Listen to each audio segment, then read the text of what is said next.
ये आध्यात्मिक उन्नति तो हो ही नहीं सकती।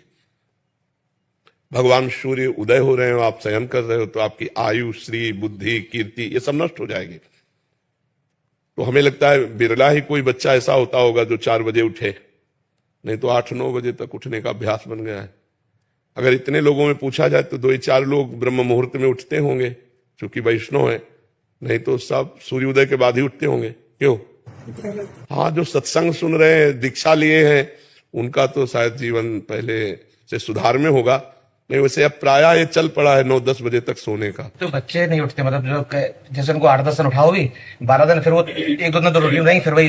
हाँ, क्योंकि जब तक अपना उद्देश्य नहीं होगा, मान लो बच्चों का उद्देश्य स्वयं नहीं होगा, तब तक जबरदस्ती कितनी बार जगाया जा सकता है? उठा के बैठा ला, तुम गए फिर सो गए। अगर 10 बजे शयन कर जाए तो 11, 12, 1, 2, 3, 4, ठीक 4 बजे 6 घंटा पूरे हो जाते हैं। हम कह रहे 1 घंटा और ले लो, 5-7 घंटे सो लो। तो अगर 5 बजे उठोगे तो सूर्य उदय के पहले आपकी दिनचर्या होने लगेगी, तो बहुत अच्छा जीवन हो जाए। हम सबसे प्रार्थना करते हैं कि एक बार आप सूर्योदय के 1 घंटा पहले उठना सीखो। उठते भगवान, हम जो है 4 बजे मतलब उठते हैं डेली 4-5 बजे, और सेवा भी पूरी 2-3 घंटे की रहती है। लेकिन उसमें क्या होता है, मेरे अंदर एक भय बना रहता है हमेशा कि जैसे मेरी जरा से भी तबियत खराब हुई, जैसे बुखार हुआ है, कुछ भी हुआ मुझे, तो मुझे लगता है मेरी आखिरी बीमारी में चला जाऊंगा।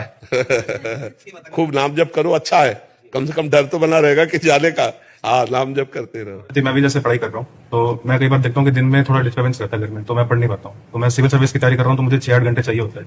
तो रात को मेरे को जितना पीसफुल टाइम मिल पाता है पढ़ने के लिए, उतना दिन में नहीं मिल पाता है। उस वजह से मेरा काफी समय। पर ईमानदारी से यदि पढ़ाई करे तो कोई हानि नहीं है। पढ़ाई अगर ईमानदारी से, आप सच्चाई से पढ़ाई पढ़ रहे हो, आपको ऐसा लगता है कि रात्रि एकांतिक, तो रात्रि में तपस्वी लोग भी जगते हैं। मतलब जैसे अब हम लोग हैं, तो हम 12:30-12 बजे बैठ जाते हैं। और जब 3-4 बजे का समय होता है ना, मैं कई बार सोचता हूँ कि मैं पढ़ाई करूँ कि ध्यान करने बैठ जाऊँ। पढ़ाई करो, पढ़ाई तुम्हारा ध्यान है, ध्यान करने की बैठने की जरूरत नहीं। राधा राधा राधा बोले अपने पढ़ाई के कार्य में लगो, क्योंकि इस समय आपका कर्तव्य कर्म पढ़ाई है। थोड़ा भजन करो, हर समय पढ़ाई में लगे रहो। जब आपके पास समय एक्स्ट्रा हो तो उसे सतमार्ग में दे दो, नहीं तो पढ़ाई को भी भगवान में अर्पित कर दो। हम निषेध करते हैं गंदी बातों के लिए। अगर ईमानदारी से आप रात्रि में उठ के पढ़ते हो तो धन्यवाद है, आपको धन्यवाद है। आप अपने विषय में तो लगे हुए हो, विषय से हटकर समय व्यतीत मत करो।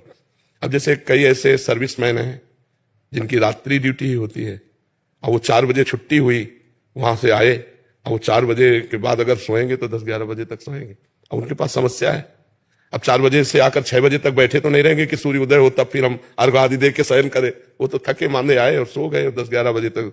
तो कुछ ऐसे विषय हैं जिन पर निर्णय नहीं किया जा सकता कि आपको जगना ही अनिवार्य